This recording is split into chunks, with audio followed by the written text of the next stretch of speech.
Welcome back. As you've all probably heard by now, Kobe Bryant, one of the greatest players in NBA history, has decided that this will be his last season in the NBA. Kobe Bryant, guy from the Pennsylvania area, one of the first players to ever come out of high school, and he made a mark of it, along with Kevin Garnett's, Tracy McGrady's, and now LeBron James.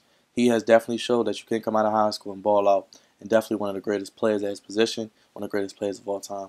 Darian, Kobe Bryant. Talk a little bit about what he's meant for the game and what he's meant for you. I think me personally, he's part of the reason why I grew up as a Laker fan. That work ethic that he showed, that dedication to the game, the hard work, I think it's unmatched. His will to win has only been matched by very, very few, which is why he has 5 championships and 7 finals appearances. But it's bigger than that for Kobe.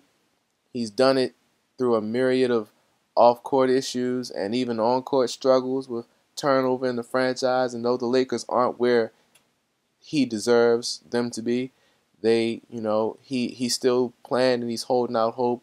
But this is just time to say goodbye. His body's given up on him. He's been through a lot of injuries late in his career, and it's been a pleasure to watch him over these last 20 seasons for the majority of my life.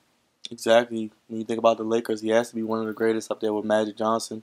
And think about shooting guards of all time. I think people say Michael Jordan's number one, but Kobe Bryant's right behind him. And looking at what he's able to do, the 81-point games. And you actually did a video of some of your top 5 moments. Just talk a little bit about some of the best moments. The ones that immediately come to mind was him scoring 61 at the Garden.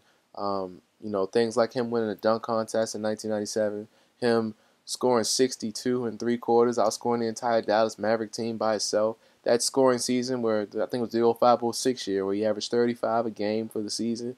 He had a stretch where he scored 40 points, 9 straight games. Like some of the things Kobe was able to do that people don't remember, or just how underrated of a passer he was. How he has 9 first-team All-Defenses. He was such a complete player. There's nothing Kobe Bryant couldn't do, and there's nothing he wasn't willing to do to try to get wins. And I think that's what I appreciate most about Kobe. People have their opinions about him personally, but I don't know him as a person. I can only go by what I see as a basketball player. And he strives for greatness, and that's what I appreciate most about Kobe. I think you touched on it. The competitive side of Kobe Bryant. He wasn't going to let anybody punk him. He wasn't going to go out like a sucker. And he defended the best player on your team and would shut him down and then go get 30 on the other end, if not 40, maybe even 50. So we saw one of the greatest scorers of all time. Unfortunately, some of the injuries over the past few years and some poor management decisions, to say the least. Haven't allowed him to have the best team, but at least this year he hits his farewell tour as he deserves, and we can appreciate it.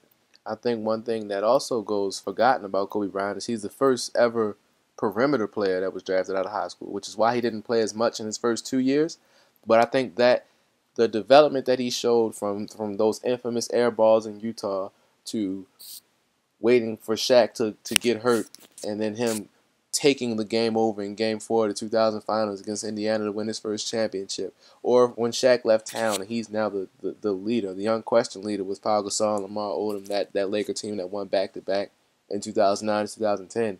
The growth of him as a leader on the basketball court was shown throughout his 20 years, and I think it was a sweet feeling for him to win rings 4 and 5, knowing he was the guy leading them to the championship. It seems like Kobe was the guy after Michael Jordan to take the game to the next level, along with Tim Duncan. Now you have guys like LeBron James, and even now, looking at Steph Curry, guys like Anthony Davis, people like that. Sad to say, we'll probably never see a Kobe again. Probably not, because this generation of players, they're a little too friendly, a lot of social media, a lot of AAU tournaments. Those guys come up playing together, so they build camaraderie instead of rivalry. I do see a little Kobe and Russell Westbrook. He's very tenacious, he's very aggressive, he's very competitive, but not too many other guys have that type of instinct. You brought up Tim Duncan. Is Kobe the greatest player of his era, or is it Tim Duncan? That's tough to say because individually you have to say Kobe just because of his pure ability. But we look at the team aspects, taking less money, playing in one system with one coach.